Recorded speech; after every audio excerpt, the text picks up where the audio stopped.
Life का एक बहुत इम्पॉर्टेंट पार्ट आपके साथ डिस्कस करने जा रहा हूँ। आराम से पूरा जो है ये पॉडकास्ट या जो अगर आप इसे यूट्यूब पे देख रहे हैं तो पूरा देखिएगा, पूरा सुनिएगा।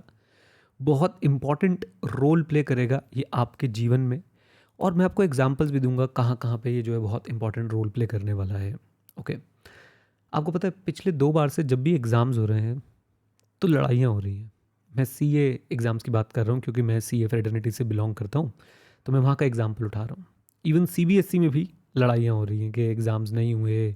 अब ये चर्चाएँ चल रही हैं कि भाई जिसके पहले अच्छे मार्क्स नहीं थे उसके तो 90 प्लस आ रहे हैं, जिसके अच्छे थे उसके भी जो है वो 90 के आसपास ही आ रहे हैं। बहुत लड़ाइयाँ चल रही हैं एग्ज़ाम्स को लेके इस समय, राइट? क्या करें, सिचुएशन भी ऐसी है। मैं आपसे ये बात करता हूँ कि भाई एग्ज़ाम्स दें या ना दें, राइट? सीए करें या ना करें, राइट, या कुछ और करें, इन सब का क्रक्स क्या है? ज़िंदगी में एक चीज़ मुझे जो समझ आई, हम जितनी भी चीज़ें सीखते हैं, हम जितनी भी चीज़ें जो हैं वो देखते हैं, सबका क्रक्स ये है कि वो आपको डिसीज़न मेकिंग सिखाते हैं। हर कोर्स का आउटपुट मुझे लगता है यही है कि डिसीज़न लेना। स्पेसिफिकली कॉमर्स साइड के जितने भी कोर्सेज़ हैं ना, सब में एक ही चीज़ जो है आप सीखेंगे, डिसीज़न मेकिंग।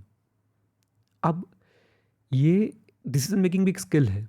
कभी भी मैं किसी चीज़ को जब स्किल बोलता हूँ तो मेरा कहने का मतलब होता है कि भाई आप इस चीज़ को लर्न कर सकते हैं, आप इस चीज़ को सीख सकते हैं, राइट? और एक्चुअली मैं सच बताऊँ तो डिसीजन मेकिंग सिखाई जा रही है। बड़े से बड़े एमबीए स्कूल में चले जाओ, बी स्कूल जिसे आप बोलते हैं। आप सीए कर लो, आप एसीसीए कर लो, आप सीएफए कर लो।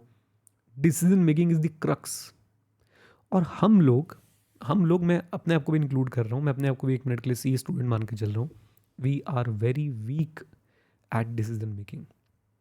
तो आपसे जो मैं रिक्वेस्ट कर रहा हूँ वो ये कि भाई डिसीजन मेकिंग सीखो। अभी डिसीजन मेकिंग कैसे कैसे होगी ये डिसीजन मेकिंग? Very simple. हर चीज़ की एडवांटेजेस डिसएडवांटेजेस लिखो अपने आप, और रेलेवेंट लोगों से सलाह लो। जिससे आप सलाह ले रहे हो उसकी कॉम्पिटेंस, उसकी कैपेबिलिटी, उसकी ऑब्जेक्टिविटी। ऑब्जेक्टिविटी मतलब वो बायस तो नहीं है। कॉम्पिटेंस कैपेबिलिटी मतलब उसके खुद का कितना एक्सपीरियंस है, राइट? उसकी कॉम्पिटेंस कैपेबिलिटी ऑब्जेक्टिविटी ज़रूर चेक करें अगर आप किसी से गाइडेंस ले रहे हैं। पहले अपने आप से एक पेपर उठाओ, प्लेन प्लस माइनस लिख डालो हर चीज़ के। फिर आप अगर किसी सीनियर से, मेंटोर से सलाह लेना चाहते हैं, लीजिए।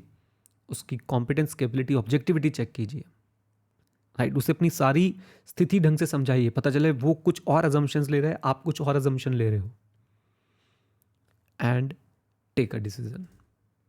डिसीजन लेने के बाद डिसीजन लेने के बाद क्या करना है? डिसीजन लेने के बाद आप लोगों ने उस डिसीजन पे काम करना शुरू करना है। अब एक बहुत इंपॉर्टेंट ना, एक एक तो ना हम लोग इतने ज़्यादा मोटिवेशनल वीडियोस हम इतने देखने लग गए हैं कि हम लोग रियल लाइफ भूल गए हैं। आपने डिसीजन लिया, आपने उसको इम्प्लीमेंट किया। आज से 1 महीने बाद, फॉर एग्जाम्पल मैं एग्जाम्स का एग्जाम्पल लेता हूँ। आज आपने डिसाइड किया कि आप जो है नवंबर में एग्जाम्स देने वाले हैं। अब 1 महीने बाद स्थिति बदल गई, थर्ड वेव आ गई, भगवान ना करे ऐसा हो, थर्ड वेव आ गई, भगवान ना करे किसी के परिवार में कुछ दिक्कतें आ गई जो किसी और के साथ नहीं है, जो आपके साथ है। थर्ड वेव भी आएगी तो थर्ड वेव भी सबको इक्वली डिस्टर्ब नहीं करने वाली है। हो सकता है कुछ स्टेट्स में आए, है ना? सो आपने अब क्या करना है, अपने उस डिसीजन को रिव्यू करना है। आप बड़े से बड़े बिजनेसमैन से मिल लीजिए, वो भी यही करते हैं। They take a decision, well informed decision, with the help of consultants, with the help of mentors, with the help of the knowledge they have, the experience they have, the training they have, और उसके basis पे वो decision लेते हैं। फिर उस decision पे काम करना शुरू करते हैं और पीरियोडिकली अपनी उस परफॉर्मेंस को रिव्यू करते रहते हैं, ऑब्जर्व करते रहते हैं और देखते रहते हैं कि जो भी डिसीजंस उन्होंने लिए थे वो किसी ना किसी अजम्पशन पे लिए थे। आज आप डिसीजन ले रहे हैं कि मैं नवंबर में एग्जाम्स दूंगा, आप किसी अजम्पशन पे डिसीजन ले रहे हैं कि सब कुछ ठीक रहेगा, कोई थर्ड वेव नहीं आएगी, मेरे परिवार में कोई दिक्कत नहीं होगी, सब कुछ बहुत स्मूथ चलेगा। अगर वो अजम्पशंस आज वैलिड हैं, वेरी गुड, आप सही अपनी परफॉर्मेंस पे जा रहे हैं, आपकी परफॉर्मेंस एज पर दी प्लान जा रही है, वेरी गुड। नहीं जा रही है, उसके कारण ढूंढिए, सर्कमस्टांसेस क्या है, आपकी तरफ से कोई दिक्कत है, इंटरनल सर्कमस्टांसेस हैं, एक्सटर्नल सर्कमस्टांसेस हैं।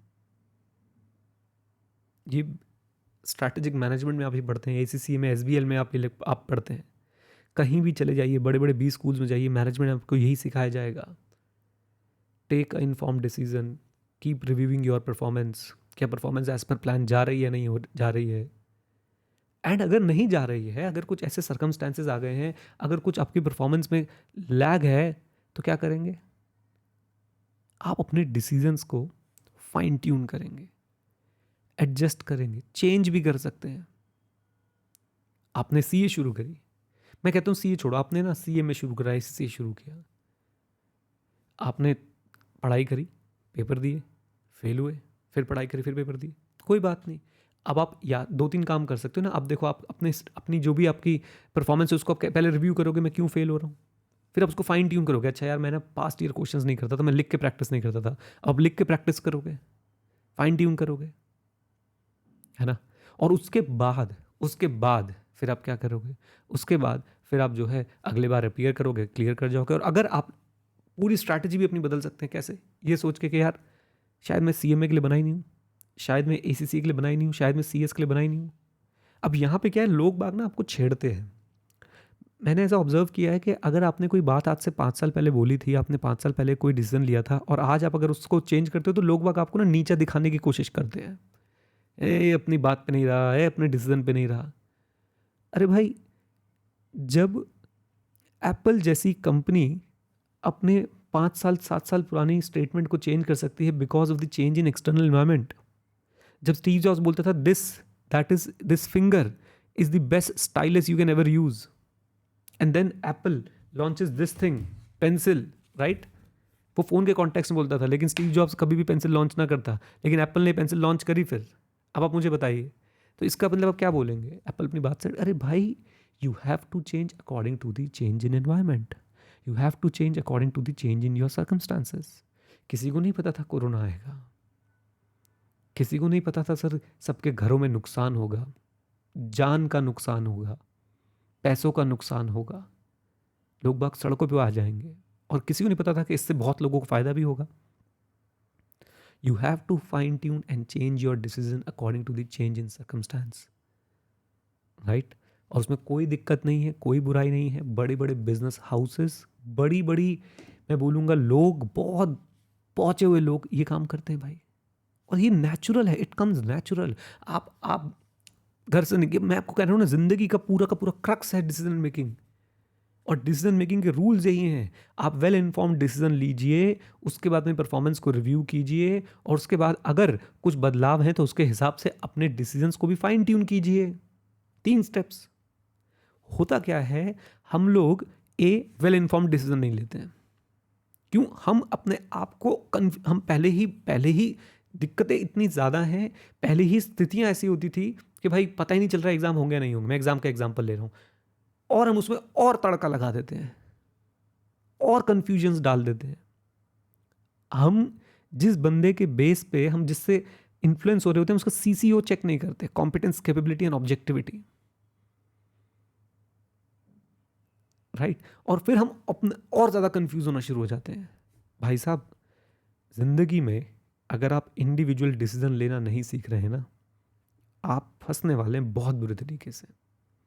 आप इतने बड़े बड़े कोर्सेज जो कर रहे हैं, उनका क्रक्स है डिसीजन मेकिंग। और आप एक छोटा सा डिसीजन के मैं पेपर दूं या ना दूं, डिपेंडिंग अपॉन माय स्वॉट analysis, strength, weakness, opportunity and threat analysis, आप खुद नहीं ले पा रहे। आपको इसके लिए लोगों की वीडियोस देखनी पड़ रही हैं, आंख बंद करके आप किसी व्यक्ति को फॉलो करे जा रहे हो, उस व्यक्ति के कहने पे किसी को गालियां दिए जा रहे हो, किसी को गलत बोले जा रहे हो, उसके व्यक्ति के कहने पे कुछ लिखे जा रहे हो। आप कहाँ हो? आप कौन हो? आपका डिसीजन मेकिंग कहाँ है? बताइए मुझे, मैं हैरान हो जाता हूँ ये देख के। और ये सीए स्टूडेंट है, world second largest accounting body के स्टूडेंट। आप इंस्टीट्यूट को कितना ही बुरा बोल लो, डिसीजन आपका है। सीए करना भी डिसीजन आपका है, इंस्टीट्यूट के साथ जुड़ना भी डिसीजन आपका है। बहुत सिंपल है। मैं एज अ चार्टर्ड अकाउंटेंट, जब मेरे पास मेंबरशिप थी, वो मेरा डिसीजन था कि मेरे को इंस्टीट्यूट के साथ जुड़ना है। मेंबरशिप नहीं है, मेरा डिसीजन, मुझे इंस्टीट्यूट के साथ नहीं जुड़ना है। As simple as that, right. So please learn to take your own decision. ये स्किल सीखिए। काश इसकी भी ना कहीं कोचिंग दी जाती कि भाई ज़िंदगी के बड़े डिसीजन कैसे लेने हैं, आपकी ज़िंदगी के बड़े डिसीजंस। आप 10th के बाद 11th-12th में जब कॉमर्स या साइंस चूज़ कर रहे होते हैं, आप उसके बाद कॉलेज में आते हैं, सीए करते हैं, एसीसीए करते हैं, उसके बाद आपकी मैरिज का डिसीजन कितना इंपॉर्टेंट है, आप जॉब में जाएंगे या फिर आप एंटरप्रेन्योर बनेंगे, ये डिसीजन कितना इंपॉर्टेंट है। आप कौन सा फील्ड चूज करते हैं, हो सकता है सीए बनने के बाद कोई बंदा शेफ बन जाए। यस, देयर आर पीपल, कोई सीए ड्रॉप आउट करके एक्टर बन जाए, कोई सीए ड्रॉप आउट करके यूट्यूबर बन जाए, professional YouTuber with millions and millions of subscribers. कोई सीए करने के बाद हो सकता है भाई ट्रैकिंग के अंदर चला जाए, ट्रैकिंग सिखा रहा है वो लोगों को। डिसीजंस, तो ये आपको अगर समझ आई बात तो प्लीज़ अपने डिसीजन लेने सीखिए। मैंने आपको कोशिश भी करी समझाने की, जब भी किसी चीज़ में आप अटक जाएं और आपको डिसीजन लेना हो, बैठिए, पेपर निकालिए, एडवांटेजेस डिसएडवांटेजेस लिखिए, अपने मेंटोर से सलाह लीजिए। मैं आज भी अगर मैं कहीं फंसा हुआ फील करता हूँ, I call my teachers and I am blessed कि वो मेरे साथ डायरेक्ट कॉन्टैक्ट में है। और अगर नहीं आपके साथ कोई डायरेक्ट कॉन्टैक्ट में, फॉर एग्जाम्पल आप एक्स को अपना जो है मेंटोर मानते हो, वो आपसे डायरेक्ट बात नहीं कर पा रहा है, कोई बात नहीं, उसका कोई ना कोई माध्यम होगा कम्युनिकेट करने का, उस माध्यम से जुड़िए, उससे सीखिए। मैं ब्लेस्ड हूँ कि मेरे पास, मैं जिनसे भी कुछ पूछना चाहता हूँ, मैंने फ़ोन करता हूँ तो वो लोग फ़ोन उठा लेते हैं, मेरी बात का जवाब देते हैं। मैं उन पे क्यों विश्वास करता हूँ? CCO, competence, capability, objectivity. Objectivity, उनकी कोई बायसनेस नहीं है मेरे डिसीजंस में। कॉम्पिटेंस और कैपेबिलिटी, मुझे कोई शक नहीं है, वो मेरी ही फील्ड में मुझसे डबल एक्सपीरियंस रखते हैं, डबल से भी ज़्यादा शायद मुझसे एक्सपीरियंस रखते हो। तो जब प्रॉज एंड कॉन्स लिख लें आप, उसके बाद आप अपने मेंटोर्स को इसके अंदर इन्वॉल्व करें। मेंटोर्स डायरेक्टली इन्वॉल्व नहीं हो पा रहे हैं, आप इनडायरेक्टली उनसे ज्ञान लेने की कोशिश करें। अगर मेरे को स्टीव जॉब से सीखना है तो भाई स्टीव जॉब्स आज जिंदा नहीं है, अब्दुल कलाम साहब आज जिंदा नहीं है, विवेकानंद जी आज जिंदा नहीं है, still I can learn from them. There is enough books about them. और बुक्स से भी इंपॉर्टेंट, इंटरनेट पे इतना कुछ रिसोर्स है, ऑथेंटिक रिसोर्स ढूंढ के मैं उनसे सीख रहा हूँ ना। सो प्लीज़, ये स्किल, ये आर्ट, मुझे पता है इस पर्टिकुलर यहाँ तक ना 1000 लोग भी नहीं पहुँचे होंगे। इस पूरी के पूरे पॉडकास्ट और वीडियो व्यू को मिला के मुश्किल से 1000-1500 लोग सुन रहे होंगे, मुश्किल से। बट आप कभी बैठ के सोचिएगा ज़रूर कि क्या डिसीजन मेकिंग की क्रक्स नहीं है ज़िंदगी का। आज आपने जो कपड़े पहने हैं, आप जो भी कर रहे हैं अपनी ज़िंदगी में, it is outcome of your decisions. Some are well informed, some are taken in just rage of the moment, and some are taken by getting influenced by others. Take a decision, learn to take a decision, or make a decision, whatever you want to say, and stick to it, and keep reviewing your performance, and if required, change your decisions, change your strategy according to the change in circumstances. Solution oriented बनना है, problem oriented नहीं, right? चलिए, with this note guys, उम्मीद करता हूँ आपने आज कुछ सीखा तो प्लीज़ कमेंट बॉक्स में ज़रूर कमेंट करके बताइएगा। आप लोग मुझे, अगर आप इसे पॉडकास्ट मोड में सुन रहे हैं तो आप मुझे ट्विटर पे या फिर मेरे यूट्यूब चैनल पे आके भी बता सकते हैं, जो हमारा नीरज और रिफ्लेक्शन चैनल है, जहाँ पे सब सारी चीज़ें मैं अपलोड करता हूँ। मुझे बहुत अच्छा लगेगा अगर आप फीडबैक देंगे, अगर आप बताएंगे कि आपके एक्सपीरियंसेस क्या हैं, और हो सकता है मैंने यहाँ पे जो बोला हो उससे एग्री ना करते हो, अगर नहीं करते तो भी बताइए। इट्स नॉट लाइक कि आप मुझे फॉलो कर रहे थे, आपको मेरी हर बात से एग्री करना है। आई वॉन्ट कि हम एक कम्युनिटी बनाए जहाँ पे कलेक्टिव डिसीजंस हो ना, मतलब कलेक्टिव हमारे पास फीडबैक मिले, कलेक्टिव डिसीजंस आए ना कि सर ये आपने सही बोला या ये आपने सही नहीं बोला, क्या पता मैं आपसे कुछ सीखूं, है ना? चलिए, with this note guys, thank you very much, stay connected, stay head, जय हिंद। और हाँ मित्रों, सीखते रहें, क्योंकि सीखना शुरू तो जीतना शुरू। Bye bye and take care, God bless you.